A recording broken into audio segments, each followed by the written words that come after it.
नमस्कार मित्रों, मैं सुनील वशिष्ठ वैदिक एस्ट्रोलॉजर गुड़गांव से। हमारे बहुत सारे दर्शकों ने पूछा है कि पंडित जी मैच मेकिंग करते समय किन मुख्य बिंदुओं का ध्यान रखा जाना चाहिए, यानी कि किन मुख्य बातों पर गौर ज़्यादा करना चाहिए। जब भी हम लड़के की और लड़की की जन्म पत्रिका का मिलान करवाते हैं तो अष्टकूट मिलान, इस बात को कहा जाता है कि अष्टकूट मिलान जो हम करते हैं उसके अलावा हमें जन्म पत्रिका में किन बातों पर विशेष रूप से ध्यान देना चाहिए।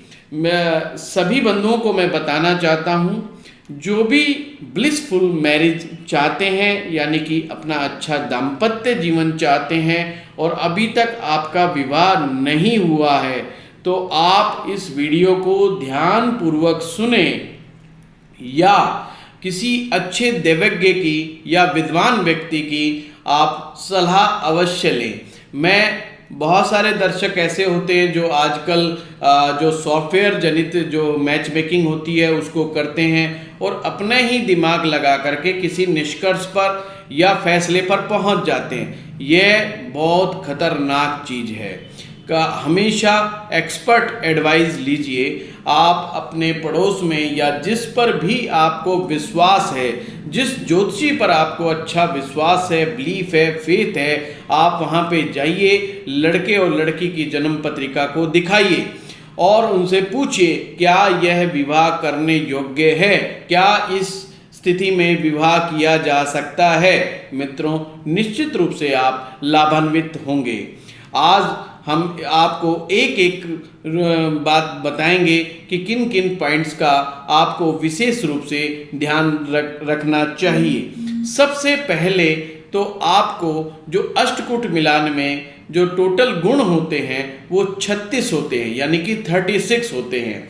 जो इसके पासिंग मार्क्स है वो 18 नंबर है, यानी कि 50%। यदि 50% गुण मिल जाते हैं तो कभी कभी विवाह को ग्रीन सिग्नल दे दिया जाता है। पर ये मान करके चलिए कि जन्म कुंडली में गुण मिलान का असर केवल 10% है, 10% से ज़्यादा नहीं है। इसलिए आपको बहुत सारे ऐसे केस मिल जाएंगे जहां पर 32 गुण मिल गए और उसके बाद भी विवाह का विच्छेद हो गया, यानी कि विवाह टूट गया। या कभी कभी ऐसा योग भी मिलेगा जहाँ पे 16 गुण मिल रहे हैं, 17 गुण मिल रहे हैं, तो भी विवाह दाम्पत्य जीवन बहुत अच्छे तरीके से चल रहा है। मित्रों, यह एक्सपर्ट्स का मैटर है, इसलिए एक्सपर्ट्स पर ही छोड़ दीजिए। इसलिए मैं बार बार आपको कहता हूँ, किसी ज्योतिषाचार्य को या दैवज्ञ को किसी निष्कर्ष पे पहुँचने से पहले अवश्य ही सलाह लें। तो सर्वप्रथम आपका जो मुख्य बिंदु का पॉइंट नंबर 1 है वो है टोटल गुण मिलान। 18 गुण से आगे जितने ज़्यादा संख्या में गुण मिलेंगे उतने बेहतर माने जाते हैं। यदि 24 से ज़्यादा गुण मिलते हैं तो उत्तम की श्रेणी में आते हैं, और यदि 28 से अधिक गुण मिलते हैं आउट ऑफ 36 तो ये अति उत्तम की श्रेणी में आते हैं। यह है पहला पॉइंट जो कि हमें देखना चाहिए। हाँ, यदि गुण मिलान 16 से कम आ रहा है तो उस विवाह को ना करें तो ज़्यादा बेटर होगा, और फिर भी करना जरूरी है तो एक्सपर्ट एडवाइस लेकर के ही करें। दूसरी सबसे बड़ी बात आपको जो ध्यान रखना है वो लड़के की राशि और लड़की की राशि, इन राशियों का बहुत ध्यान रखना है। ध्यान रखें, लड़के की राशि लड़की की राशि से उत्तम संबंध बनाना चाहिए, यानी कि द्विद्वादश संबंध उनके ना हो, यानी कि लड़का की जो राशि है और लड़की की राशि उससे दूसरे नंबर पे या उससे 12वें नंबर पर ना हो। जैसे लड़का है मेष राशि का और लड़की बन जाए मीन राशि की, तो इसे बोलते हैं द्विद्वादश संबंध। तो यह संबंध बहुत अच्छा नहीं माना जाता। बहुत अच्छा क्या माना जाता है? यदि लड़के और लड़की की राशि, जन्म राशि एक हो तो बहुत ही उत्तम है, परंतु ध्यान रहे यहाँ पर भी नक्षत्र का चरण डिफरेंट होना जरूरी है। ये मुख्य बिंदु है। राशि सेम हो जाए बहुत अच्छी बात है, पर फिर भी चरण का डिफरेंट होना बहुत ही जरूरी है। ये बहुत ध्यान रखने योग्य बात है।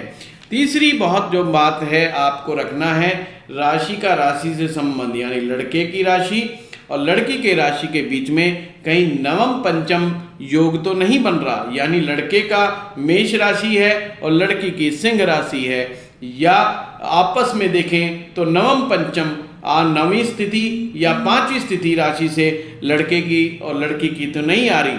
अन्यथा संतान के मामले में आपको परेशानियों का सामना करना पड़ सकता है। थोड़ा संतान डिले हो सकती है, कॉम्प्लिकेशंस आ सकते हैं, ये सब चीज़ों का ध्यान रखना चाहिए, तो संतान में डिले नहीं होगा। अच्छी बात क्या है? अच्छी चीज़ यह है कि आपका लड़के की राशि लड़की की राशि से समसप्तक होनी चाहिए। समसप्तक मैंने अपने से सातवें, जैसे मेष राशि का लड़का और तुला राशि की लड़की हो, या वृष राशि का लड़का हो वृश्चिक राशि की कन्या हो, या वाइस वर्सा, मिथुन राशि का लड़का हो धनु राशि की लड़की हो, या वाइस वर्सा। आप इसको इस बात से समझे, ये समसप्तक योग होता है। इससे आपस में बड़ा ही प्यार बना रहता है, बड़ा स्नेह का वातावरण रहता है अगर समसप्तक राशि संबंध है तो। परंतु इसमें भी दो योग हैं जहां पर थोड़ा सा ट्विस्ट है, जैसे कि सिंह राशि और कुंभ राशि का योग, यह अच्छा समसप्तक योग नहीं है, इसको अवॉइड किया जाना चाहिए। या कर्क राशि लड़के की हो, मकर राशि लड़की की हो, तो भी अवॉइड किया जाना चाहिए। मित्रों, ये मुख्य बिंदु है, इस पर ध्यान देना चाहिए हमें कि कहीं लड़का और लड़की का ये कैटेगरी तो नहीं आ रही, कर्क और मकर की, या लड़के की सिंह और कुंभ की ये कैटेगरी हो तो भी विवाह से बचना चाहिए। अगला मुख्य बिंदु है वो है नाड़ी दोष, जिसे हमारे ब्राह्मणों में तो ये पूर्ण त्याज्य है। इसका क्या तात्पर्य है? मित्रों, 3 प्रकार की नाड़ी होती है। लड़के की नाड़ी लड़की की नाड़ी से सेम नहीं होनी चाहिए, मतलब समान नहीं होनी चाहिए। जैसे आद्य नाड़ी लड़के की है तो लड़की की आद्य नहीं होनी चाहिए, यानी कि सेम नहीं होनी चाहिए।